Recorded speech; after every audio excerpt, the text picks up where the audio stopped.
అమ్మో హైడ్రానా అని అదురుకున్నారు అప్పట్లా. చెరువు భూముల్లా ఇండ్లు కట్టినోళ్ళ పని పట్టేటోరకు బుగులు పడ్డారు. కానీ ఇప్పుడు గసంటి కబ్జాల తెరువు పోవాలంటే పానం గజ్జుమంటందట. హౌ మరి బుల్డోజర్లు వస్తూనే ఉంటాయి, పంజా వేస్తూనే ఉంటాయి. మేము ఎన్నడో అమ్ముకున్నాం అయిపోయింది, ఇంకేముంది అనుకునేటోళ్ళకి కూడా నిద్ర లేకుండా వేస్తుందిల్లా. కొండాపూర్ కబ్జాలు గిన కథం చేసింది హైడ్రా.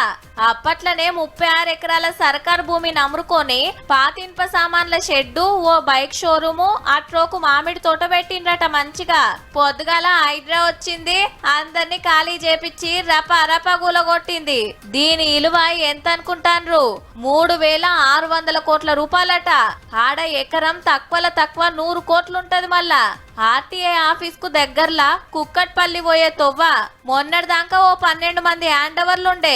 ఏండ్ల కాంచెల్లి మేమే ఉంటున్నామని వాళ్ళు అడ్డం పడితే సర్కార్ హైకోర్టుకు పోయింది. పాత రికార్డులన్నీ మర్రేస్తే పక్క గవర్నమెంట్ భూమి అని తీర్పొచ్చుతోటి ఇవాళ కబ్జాల పని పట్టిండ్రన్నట్టు.